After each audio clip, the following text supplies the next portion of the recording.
Le beau visuel attire l'attention, mais un bon son, ce qui vous garde accroché.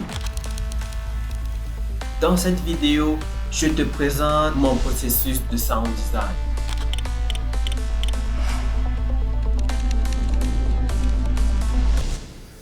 Mais avant de débuter, il est important que je te parle des éléments qui constituent le sound design d'une vidéo. La musique. C'est l'élément principal du sound design d'une vidéo, permettant de renforcer le rythme et l'émotion de cette dernière. Son absence comme sa présence est d'une importance cruciale. Mais la musique à elle seule ne suffit pas, et c'est là qu'entrent en jeu les SFX. Les SFX donnent plus d'informations sur la scène que nous sommes en train de regarder, renforçant ainsi grandement l'expérience du spectateur. Les SFX peuvent être subdivisés en 4 catégories. Les ambiances qui te permettront de fixer un cadre et de renforcer l'environnement d'une scène. Après tout, même une chambre vide émet des sons. Ensuite viennent les follets. C'est tout ce qui va être pas, applaudissements, tout ce que l'on verra à l'écran. Et contrairement aux follets, on a les off-screen. Ici, ce sera tout ce que l'on ne verra pas à l'écran, relatif à la scène ou à l'environnement dans lequel on se trouve. Et pour finir, nous avons les créatifs.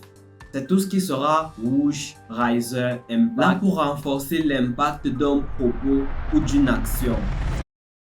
Maintenant que tu en sais plus sur les éléments qui constituent le sound design vidéo, on peut passer à l'étape suivante. La conception sonore de mes vidéos passe généralement par 3 phases: la sélection, l'assemblage et le mixage. La sélection.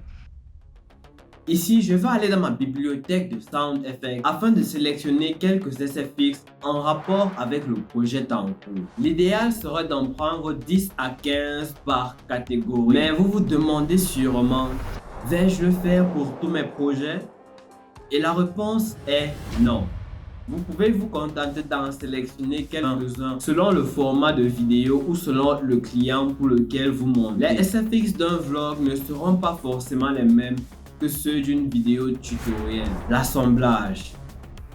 Une fois vos éléments choisis, il faudra les disposer sur votre timeline suivant ce qui est dit ou fait. Généralement, je procède selon un ordre bien précis. Je commence par poser mes musiques. Ensuite viennent les ambiances, les créatifs, les follets et enfin des off-screen, me permettant ainsi de toujours être organisé lors de ma session de sound design. Maintenant vient le mixage. Les éléments étant placés, certains trop forts, d'autres trop bas, d'autres souvent ne coïncident pas totalement avec la scène choisie. Et c'est à ce niveau que l'on règle tout ça.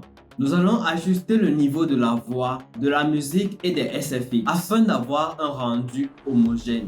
C'est également ici que j'affine la musique et que je rajoute quelques effets comme de la réverbération ou du dynamique afin d'avoir un rendu unique et d'augmenter l'immersion du spectateur.